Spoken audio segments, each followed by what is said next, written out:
Jesus was born political, and he was killed because he was political. Jesus Christ is the most political religious figure I know. There is nobody more political than Jesus of Nazareth. He was born into this world, and he's still shaking the world. Don't tell me he's not political. Don't tell me that politics should not be involved in a Christian's life. I want to start off by going back to something that I tried to teach or preach a little while ago. Mark chapter 5. And it says, he came to the other side. But before he came to the other side, you've got to read before, where there was a storm on the lake, where he and his disciples were. And this is when they were going through that time where he was feeding people and doing miracles only with his own people. Only with the Jewish people.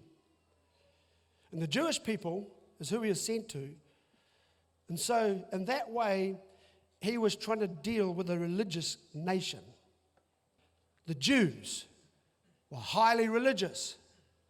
So Jesus says, I was totally called to minister, first of all, to the religious people, in my language, but the Jewish people, right? So what he does now is he knows already, before the act happens, he knows deep in his spirit, his Father spoke to him. And he says, you can't be just spiritual. I'm going to now push you into the political. How does he do that? Simple.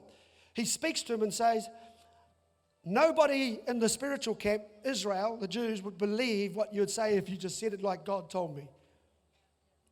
So he said, I'm going to get you to do something that will be totally abhorrent to them, absolutely racially out of context, and totally outside of God's call to spiritual people.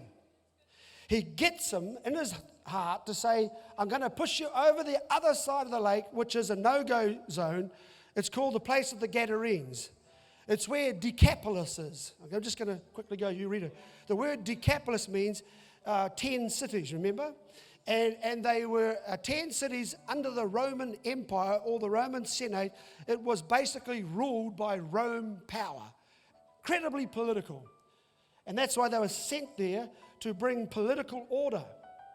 So going over the other side, so he crossed over. It's almost like saying to all my Christian friends, it's time to cross over from being bound in your four walls, doing spiritual stuff only, praying only. You are now being called by God through the pandemic wake-up that the time for the church to be political is now.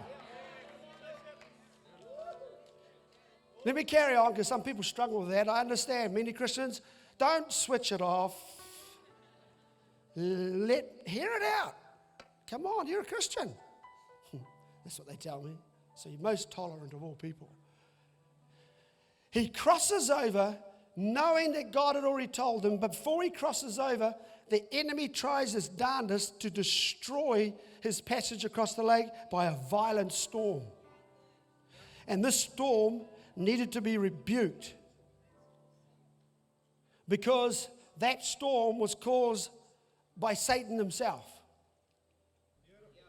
So that the enemy tries to drown them, sink them, do all he can, and he has to say to the waves, peace, be still. I'm going anyway. Whether I have to walk and take my disciples walking on the water or whatever, you are not stopping this particular mission.